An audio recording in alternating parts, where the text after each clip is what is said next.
There's a particular ache that comes with feeling stuck. You know the one. It's watching your high school friend post about their new house while you're still splitting rent with roommates. It's another birthday passing and you're staring at the ceiling, wondering why everyone else seems to have figured it out while you're still here. Still in the same job that drains you. Still carrying the same fears. Still waiting for that breakthrough, that moment when everything clicks into place and life finally begins. We live in a world that celebrates the harvest but forgets the seed. We see the promotion, not the years of small, unnoticed efforts. We witness the breakthrough, not the months of rejection emails. We applaud the flower, but we've forgotten the dark soil where transformation happens. And so we begin to believe something is wrong with us, that we're behind, that our season of growth should have come by now, that maybe we're the exception, the seed that was planted in the wrong soil at the wrong time, destined to remain forever buried. But what if I told you that even now, especially now, in this moment of feeling frozen, something profound is happening? What if the very thing you're interpreting as stagnation is actually the most essential part of your becoming? Tonight, we're going to explore something that might change how you see your life unfolding. We're going to look up at the cosmos, at the way galaxies spiral, at how stars are born in the darkness, at the patient dance of planets around their suns. Because the universe has been teaching us about growth for 13.8 billion years, and we've been so busy looking at our phones that we forgot to listen. The truth is, you are not behind. You are not broken. You are not the exception. You are exactly like the seed in winter's ground, gathering strength for a spring that is coming. You are like the star forming in the depths of a nebula, invisible to most telescopes but blazing with potential. You are like the earth itself, tilting through seasons that seem slow to us but are perfectly timed in the cosmic dance. Your life is not a straight line from birth to death, punctuated by achievements and failures. Your life is a spiral, a cycle, a rhythm as old as the universe itself. And once you understand this, once you truly see it, you'll never again feel ashamed of winter. The ancient Greeks had a word, kairos, not chronos, clock time, deadline time, the time that makes you feel behind. But kairos, the right time, the meaningful time, the time when readiness meets opportunity and magic happens. Your kairos is not late. It is not early. It is exactly, precisely, beautifully on time. So let's begin this exploration together. Let's look at your life not as a race you're losing, but as a season you're living. Let's remember that the same force that spins galaxies into existence is the force that's shaping you, right now, in ways you cannot yet see. The universe doesn't make mistakes with timing, not with supernovas, not with spring, and not with you. Number 1, the necessity of darkness. You feel it, don't you? That suffocating sense that you're lost in the dark. Maybe it started with failure that shattered your confidence. Maybe it's a slow realization that the path you thought was yours doesn't fit anymore. Maybe it's simply the weight of not knowing what you want, where you're going, who you're becoming. In our brightness-obsessed culture, we've learned to fear the unclear periods. We scroll through Instagram before bed, watching others live in perpetual summer while we're stuck in what feels like endless winter. We take the confusion personally, as if it's punishment, as if it's proof that we've done something wrong. We rush toward any light. Toxic relationships, dead-end jobs, addictions, distractions. Anything to avoid sitting with the uncomfortable truth that sometimes life goes dark, and we don't know when the sun will rise again. But look up. Look at how stars are born. In the depths of space, there exist regions called molecular clouds, massive expanses of dust and gas, so dense and cold that no light can penetrate them. They stretch for hundreds of light years, these cosmic wombs of absolute darkness. Astronomers call them dark nebulae. And for centuries, we thought they were simply empty voids, holes punched in the fabric of space itself. We were wrong. These aren't voids. They're nurseries. In the heart of that impenetrable darkness, gravity is doing its patient work. Particles are drawn together, slowly, imperceptibly, building density and pressure.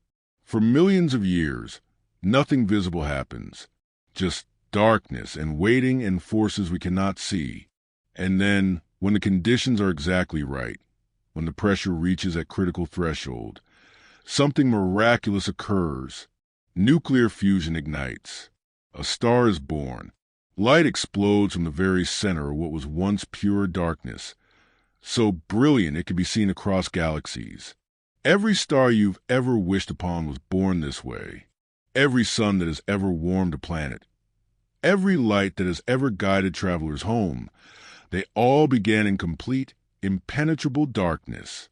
Perhaps your dark period isn't the absence of your becoming. Perhaps it is the very condition required for your becoming. Think about this. The pressure you feel, the confusion, the sense of everything closing in. What if these aren't obstacles to your growth, but the precise circumstances needed to create something new within you? What if the darkness isn't punishment, but preparation? Seeds don't sprout in fluorescent light. They need the dark, dense earth. Diamonds aren't formed on the surface. They need the pressure of the deep.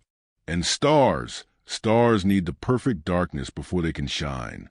Your darkness might be exactly what your light needs to be born. This doesn't mean you should seek suffering or glorify pain. It means that when darkness comes, and it will come because you are human and this is how life works, you don't have to interpret it as evidence that you're broken. You can understand it as evidence that you're transforming. In Japanese, there's a beautiful concept called choi, not just strength, but strength that comes specifically through enduring difficulty. It's the strength of the tree that grows stronger in the storm, the strength of the muscle that builds through resistance. It's strength that can only be forged in darkness. Maybe what you're calling your worst period is actually your most important period. Maybe what feels like stagnation is actually gestation. Maybe you're not stuck. Maybe you're forming. The molecular clouds that burst stars don't question their darkness. They don't scroll through space looking at other, brighter regions and wonder why they can't be more like them. They simply trust the process, trust the pressure, trust that in the fullness of cosmic time, their moment will come. And when it does, when that first light breaks through, it doesn't apologize for taking so long. It doesn't dim itself because it was dark for so long. It blazes with the full power of everything that darkness made possible.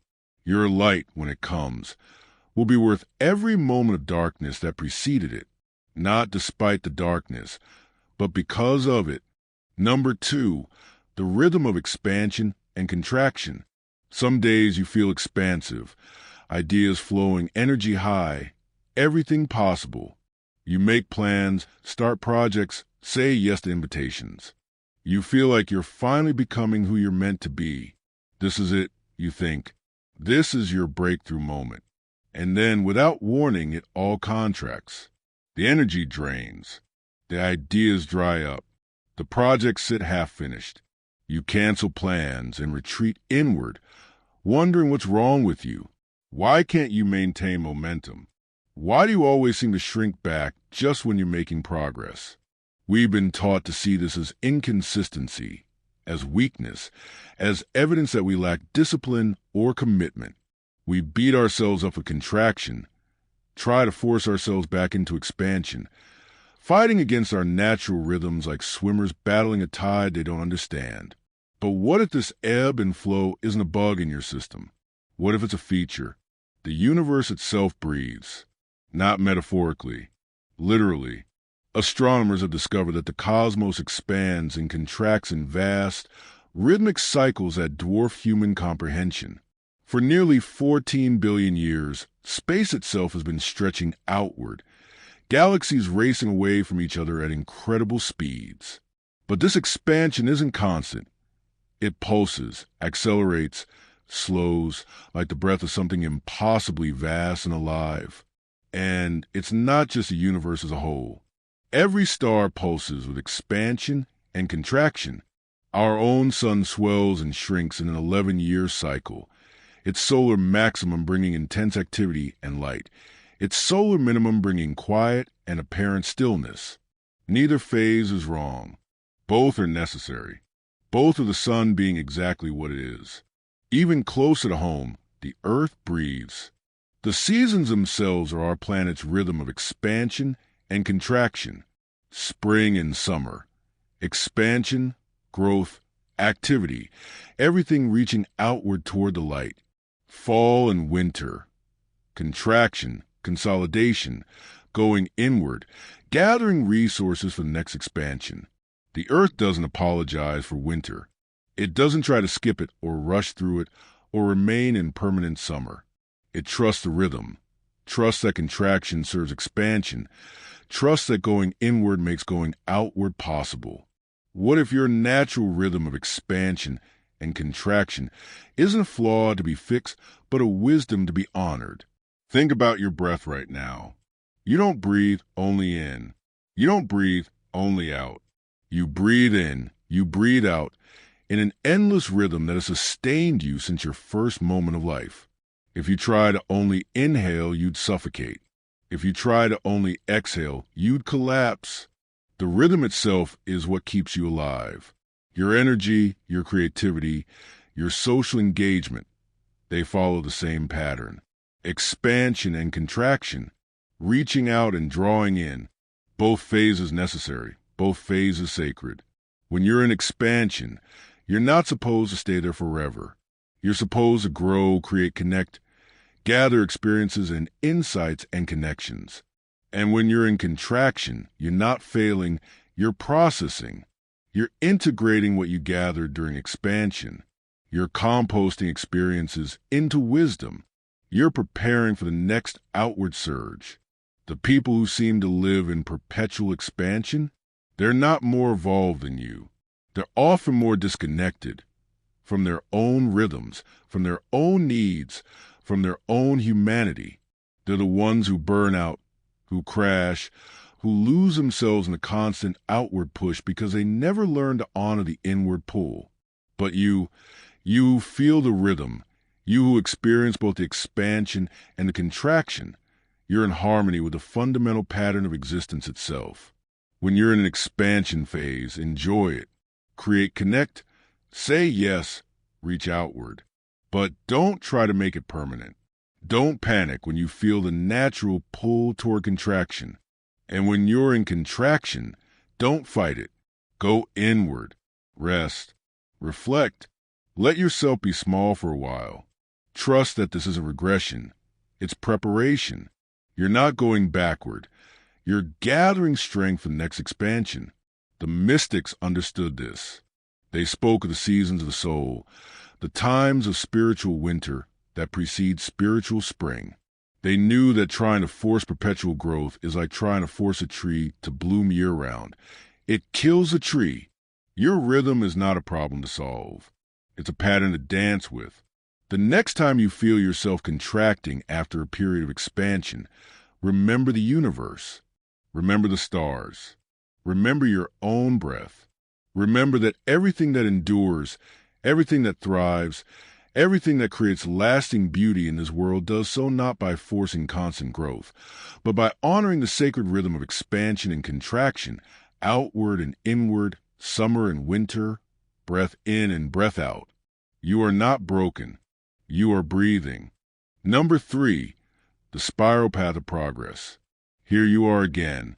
The same argument with your partner about the same unresolved issue.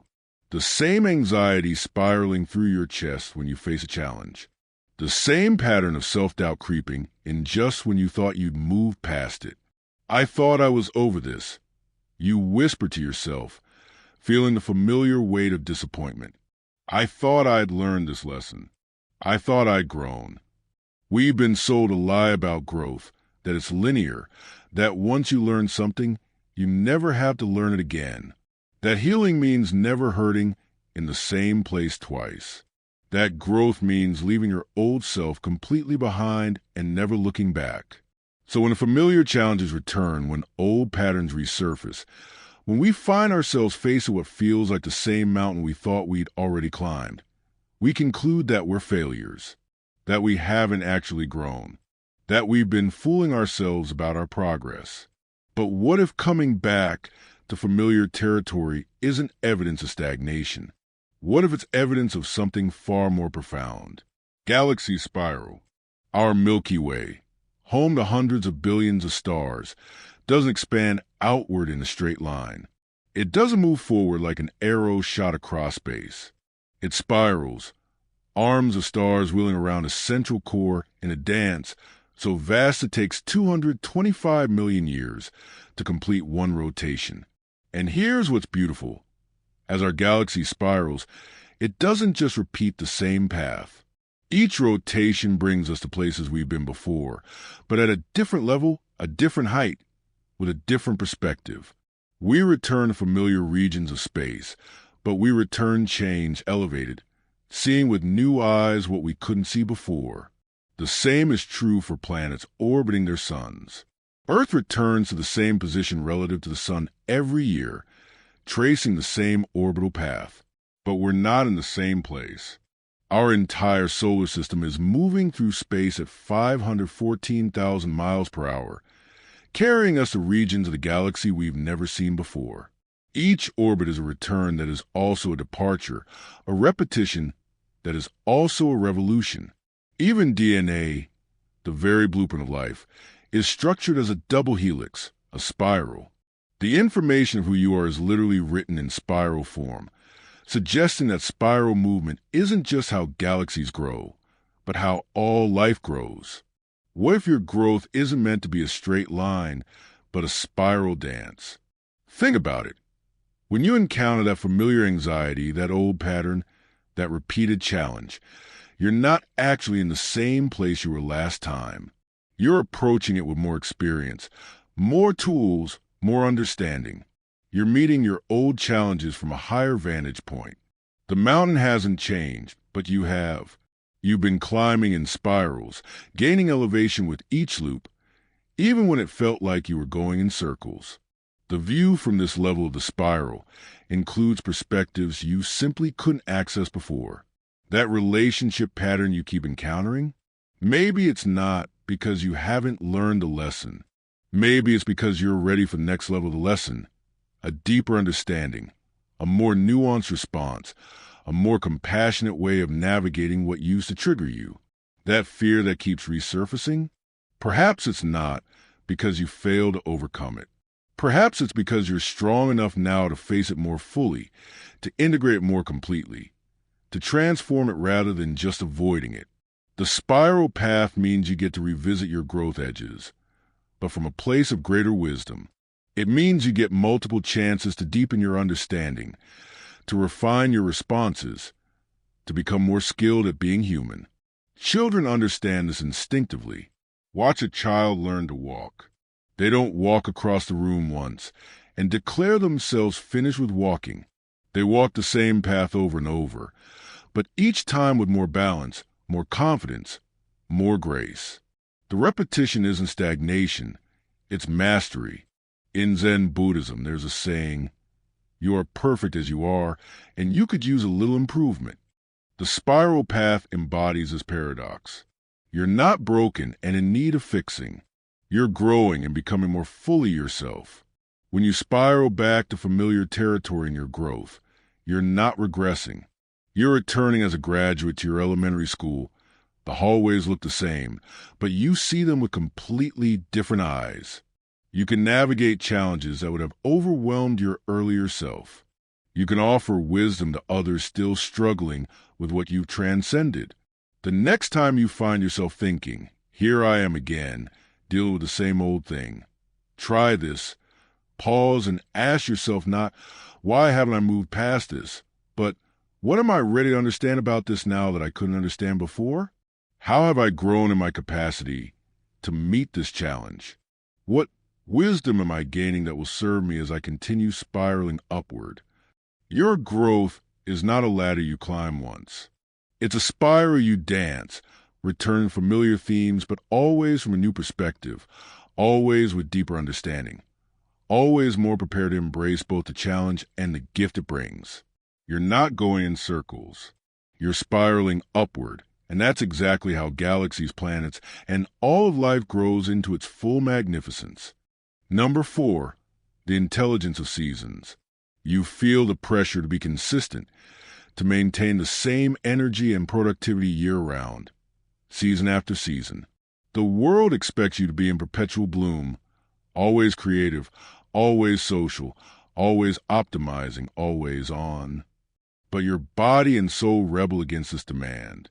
Some months you feel vibrant and generative, ideas flowing like spring water. Other months you feel drawn inward, contemplative, less interested in producing and more interested in simply being. You judge these quieter periods as laziness, as depression, as something wrong with you that needs fixing. You live in a culture that has forgotten seasons, that keeps the lights on 24/7, that demands the same output whether it's January or July. And so you've learned to override your natural rhythms, to push through when your body wants a rest, to force creativity when your soul wants to lie fallow. The result? Burnout, anxiety, a persistent sense that you're fighting against yourself, that you're failing at the very basic task of being a functional human being. But what if your changing rhythms aren't a bug in your system? What if they're a feature so sophisticated that even the Earth itself relies on it? The Earth tilts 23.5 degrees away from perpendicular. Our planet leans into its orbit around the sun like a dancer caught mid-spin. This tilt isn't an accident or flaw. It's the source of one of the most beautiful and necessary cycles on our planet, the seasons. For half the year, your hemisphere leans toward the sun, receiving more direct light and warmth. Spring arrives with its explosion of growth. Summer follows with its abundance and activity. Everything reaches outward, upward, toward the light. Then, gradually, your hemisphere tilts away from the sun. Autumn brings a harvest, the gathering in, the preparation for what's to come. Winter arrives with its invitation to rest, to go dormant, to trust that life continues even when it's not visible. And here's what's crucial.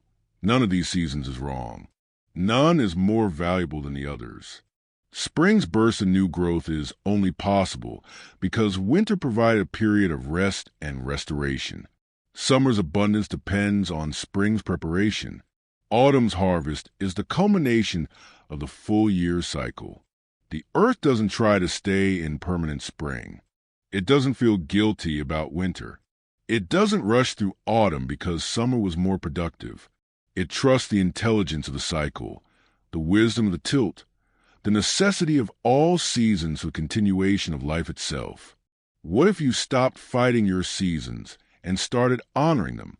What if those periods when you feel less social, less creative, less outwardly productive aren't signs of failure, but signs that you're deeply connected to the natural rhythms that govern all life on Earth? What if your need for rest and introspection is as necessary and intelligent as winter itself? Consider the trees in winter. They don't apologize for being bare. They don't try to force leaves to grow in January. They redirect their energy underground, strengthening their root systems, preparing for the explosion of growth that will come with spring. Their apparent dormancy is actually deep, invisible work. You, too, have seasons, periods when you're meant to create and produce and shine brightly in the world, and periods when you're meant to rest and reflect and tend to the invisible parts of yourself that make all the visible growth possible. Your creative winter is not creative failure. It's when you're composting old ideas into rich soil for new ones. It's when you're processing experiences into wisdom. It's when you're strengthening the inner resources that will fuel your next season of expansion. Your social winter is not loneliness or antisocial behavior. It's when you're recharging your capacity for genuine connection. It's when you're getting to know yourself well enough to show up authentically when spring returns. It's when you're learning to be good company for yourself, which is a foundation of being good company for others. Your productive winter is not laziness. It's when you're allowing space for inspiration to arise naturally rather than forcing it. It's when you're trusting that not all valuable work is visible work. It's when you're modeling for a productivity-obsessed world that rest is not the opposite of productivity. It's what makes sustainable productivity possible. The wisdom traditions understood this. They built Sabbaths into their practice, fallow years into their agriculture, periods of retreat and contemplation into their spiritual life. They knew that growth and rest are partners in the dance of thriving, not competitors. In traditional Chinese medicine, they speak of Wei Qi, the protective energy that needs to be conserved during winter months, turned inward to maintain the life force that will burst forth in spring. They understood that trying to maintain summer energy year-round doesn't lead to more vitality. It leads to depletion. The next time you feel yourself entering a quieter season, instead of fighting it, try this. Ask yourself what the season might be offering you. What kind of inner work is trying to happen? What needs to be processed, integrated, composted? What part of you needs tending that gets neglected during your more active seasons? Honor your seasons the way the earth honors hers.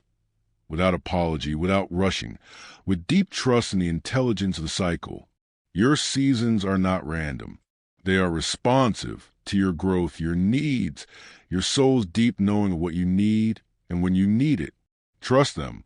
They've been guiding life successfully for billions of years. You are not broken when you have seasons. You are alive. Number 5, the patience of cosmic time. You're running out of time. At least, that's what it feels like when your younger coworker gets the promotion you've been working toward for 3 years. When you're 32 and your parents keep asking about grandchildren while you're still figuring out how to keep a plant alive. When you watch TikTok videos of 22-year-olds launching businesses while you're Googling, is it too late to change careers at 35 for the 3rd time this month? Social media shows you peer after peer hitting milestones you haven't reached. Society whispers deadlines in your ear.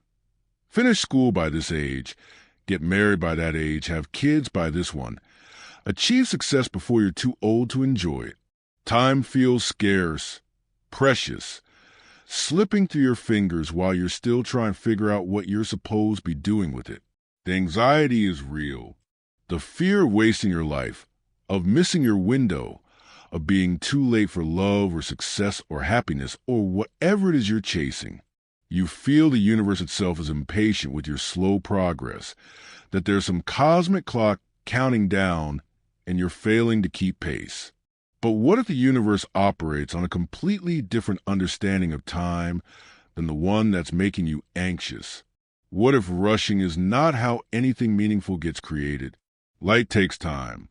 The light from the nearest star beyond our sun, Proxima Centauri, takes 4 years and 4 months to reach your eyes. The light you're seeing from that star right now left its surface when you were a different person living a different life. You're seeing its past, and it's beautiful. The light from the Andromeda galaxy, our nearest galactic neighbor, takes 2.5 million years to reach Earth. When you look at Andromeda on a clear night, you're seeing it as it was when early humans were just learning to use tools. That light has been traveling toward you longer than our species has existed, and its journey is just now ending in the miracle of your perception. And this is just the beginning. The cosmic microwave background radiation, the afterglow of the Big Bang itself, have been traveling for nearly 14 billion years to reach us. When scientists detect it, they're literally observing the baby picture of the universe, light that has been journeying since the cosmos was only 380,000 years old. Nothing in the universe rushes. Galaxies take hundreds of millions of years to complete a single rotation. Stars live for billions of years, some taking millions of years just to form before they ever emit their first light. Planets spend eons cooling and developing atmospheres before they can support life. Even evolution, the process that created every beautiful, complex form of life on Earth, takes its time.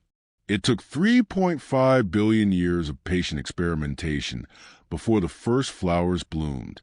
Human consciousness, with its capacity for love and art and wonder, is a result of 13.8 billion years of cosmic preparation. What if your timeline isn't late? What if it's exactly as slow and patient as it needs to be for something truly magnificent to emerge? Consider this. The most beautiful things in existence took the longest time to create. Diamonds form over billions of years under patient pressure. Ancient redwood trees grow for thousands of years, adding just one ring per year, becoming more majestic with each slow season. The Grand Canyon was carved by water moving so slowly that no single generation could observe its progress, yet its beauty stops hearts across centuries. Your life is not a sprint. It's not even a marathon. It's a masterwork being crafted across decades, and masterworks cannot be rushed without destroying what makes them magnificent. That career you're still figuring out? Maybe it's because you're meant to create something that doesn't exist yet. Something that requires all the experiences you've been gathering, all the false starts and detours and moments of confusion. Maybe your path is taking longer because it's more original. That love you're still seeking?